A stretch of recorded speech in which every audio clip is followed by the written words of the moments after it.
Hi guys, and this is sort of like a buyer beware video really about this camcorder. It's my new camcorder. Well, it was until I had to take it back. Now I have to add that it's not a terrible camera. It has got some really good features, but unfortunately it just wasn't gonna meet the needs or the requirements I should say of what I wanted to use it for, which was mainly to be filming in slightly um, less than optimal recording conditions, like dark scenes and such. But yeah, I mean, just going over the camera quickly, it's got a 16.8 optical zoom, which works absolutely fantastic. That's one of the strong points about this camera, and the optical zoom is perfect. The battery's really good as well. You get about an hour and 30 minutes of recording time from the battery, and it charges fairly quick. You get some very bog standard software with it. You do get a full manual, which, believe it or not, in this day and age is really good, because so many manufacturers out there try and put those things on PDF or discs, what really annoys me. You also get a component cable in the box. It's not HDMI, but at the end of the day, it's better than a SCART cable. It's just a shame that unfortunately some HD TVs don't have component ports, but again, it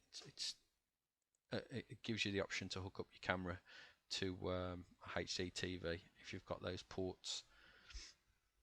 And the camera itself weighs about 220 grams, and it's not much bigger than those pocket camcorders, so it's going to fit in a lady's handbag, or you guys out there with a gamer's edition of the new 40k rulebook, it's going to fit in your man bag nicely.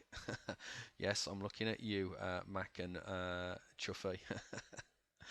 um, it takes standard SD cards, and I think up to 64 gigabytes.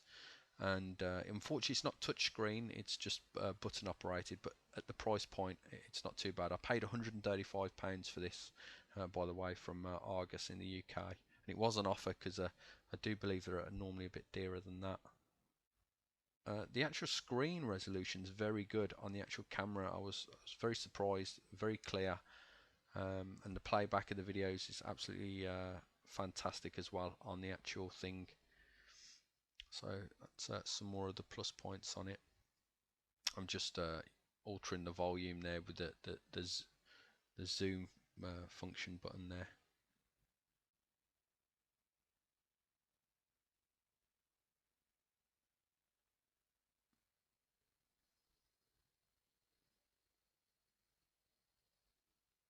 So yeah, the playback on the actual screen itself, nice and clear. Right, here we go. This is my first lot of footage. This was taken under optimal daylight conditions. Very nice weather we've had in the UK over the last few days. So yeah, perfect conditions for filming. But even so, I struggled to using all the different settings, and it has got a tremendous amount of different settings. I struggled to get decent footage.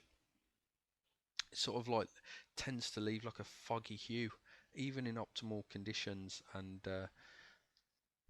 I literally went through every single one of the different manual settings, and full auto is just a waste of time, unfortunately, for me personally on this camera.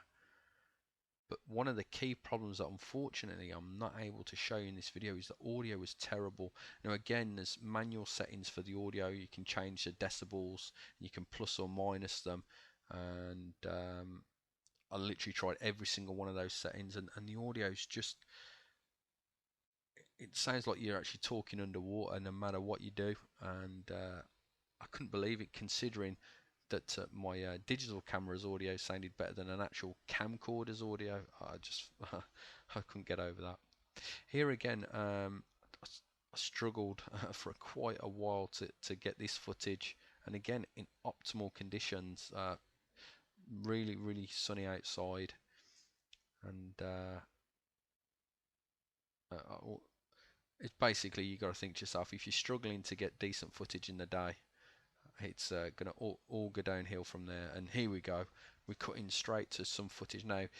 it wasn't that late when I was taking this footage, to be quite honest. Looking about half 5, 6 o'clock in the UK. Sun had just set from a lovely day, and you can see it's just struggling. Um, the one cool thing is you'll probably see in a moment that I'll zoom into the actual miniature, and the zoom still works absolutely fantastic. It's a brilliant zoom on this camera.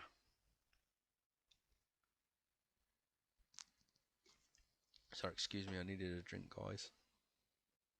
But yeah, zoomed in, and you can see zoom works fantastic. And also another really cool feature about this camera is that it had an absolutely fantastic image stability thing. I think they call it OSI or something like that. And I think somewhere along the lines here, I flip it off, and you might see the camera start to shake a little. Uh, but as long as that's engaged, that image stabilization mode, it really does a grand job. So, I mean, the two main factors that I felt I needed to take this back to the shop was the really, really poor audio, which I couldn't tolerate, and the fact that most of my filming is going to be done under less than optimal conditions, to be quite honest, and the camera just wasn't up to the task, unfortunately. So I cannot advise people out there to go and get this camera. Um, if you're able to film in the day and you can film via a booth to get exactly the perfect uh, setup, then it might not be too bad of a camera. And if you manage to pick it up for a good price like I did, maybe it's not too bad. But unfortunately for me, um, yeah, the camera just had to go back. So thanks for watching, guys. I'm going to do a review on my other new camera, and we'll see how we get on with that one.